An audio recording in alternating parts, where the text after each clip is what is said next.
What does it truly mean to be confident in your masculinity?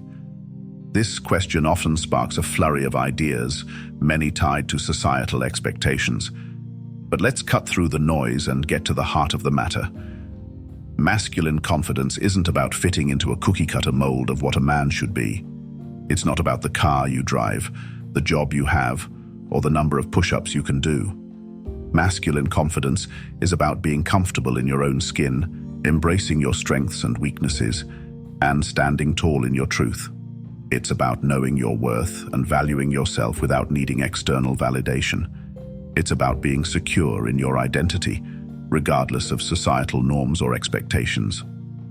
So why is masculine confidence important? It's a cornerstone of self-esteem and mental well-being. It affects how you interact with the world, how you handle stress, and how you perceive yourself.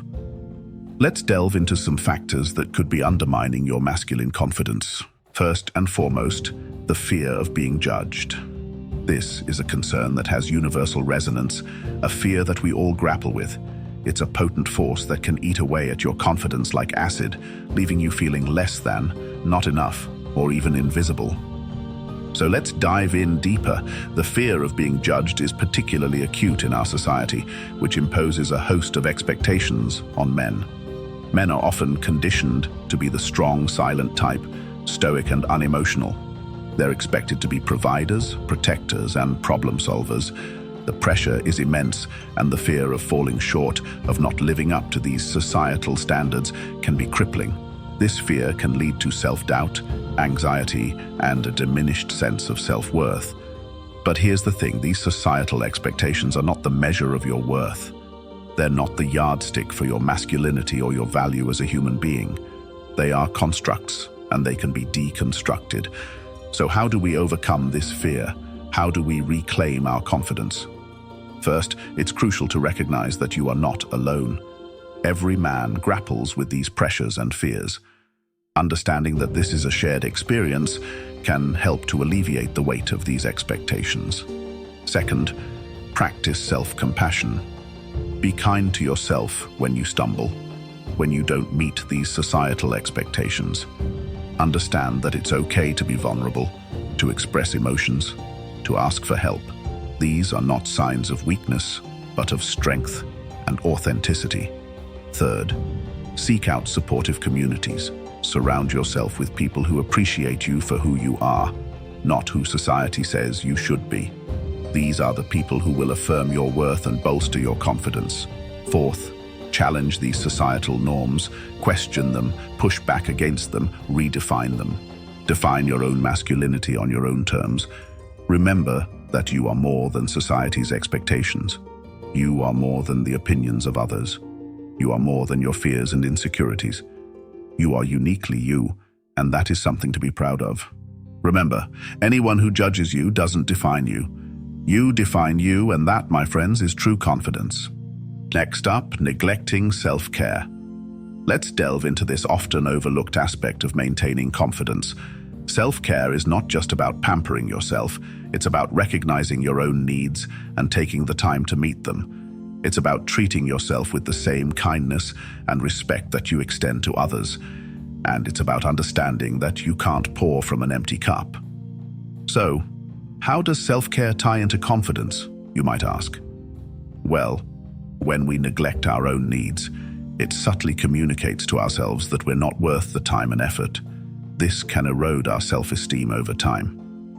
On the other hand, when we take care of ourselves, we're sending a powerful message to our subconscious mind that we value ourselves, and this can greatly boost our confidence. But self-care isn't just psychological. There's a strong link between physical health and mental well-being. Regular exercise, a balanced diet, and enough sleep can enhance your mood, reduce stress, and improve your overall mental health. When you feel good physically, it's easier to feel good mentally. And when you feel good about yourself, you naturally exude confidence. Now, how can you incorporate self-care into your routine? Here are a few tips. Start by setting aside a specific time each day for self-care. It could be as little as 15 minutes, but make sure it's uninterrupted. Use this time to do something that rejuvenates you. It could be a workout, reading a book, or even just sitting quietly with a cup of tea. Next, pay attention to your body. Are you getting enough sleep? Are you eating well? Are you drinking enough water?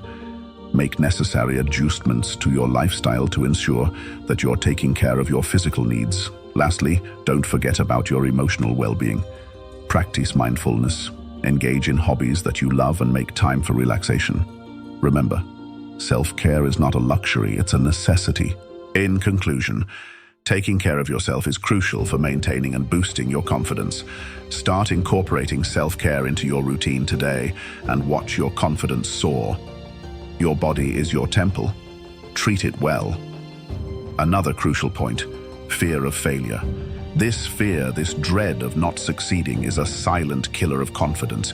It's the invisible barrier that holds us back from taking risks, from venturing into the unknown, from trying new things. Picture yourself standing at the edge of a cliff, looking down into the abyss. The fear of failure is the gust of wind that makes you step back, away from the edge. But what if I told you that the abyss is not as terrifying as it seems? That it's not a bottomless pit, but a trampoline that can bounce you back higher than you were before? Fear of failure can make us retreat into our comfort zones, where everything is familiar and predictable. It makes us play safe, avoiding risks that could potentially lead to success. But here's the thing, in the grand scheme of life, playing safe is the riskiest move of all. It's a guarantee that you'll remain exactly where you are, with no progress, no growth, and certainly no boost in confidence. So how do we overcome this fear? How do we embrace failure as a stepping stone to success? Firstly, we need to reframe our perception of failure. Failure is not the opposite of success, but a part of it. It's the feedback that tells us what doesn't work so we can find what it does.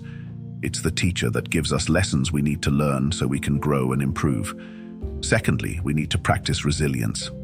Yes, failure can sting, it can bruise our ego and shatter our confidence, but if we learn to pick ourselves up, dust ourselves off and try again, we'll find that our confidence grows, not in spite of failure, but because of it.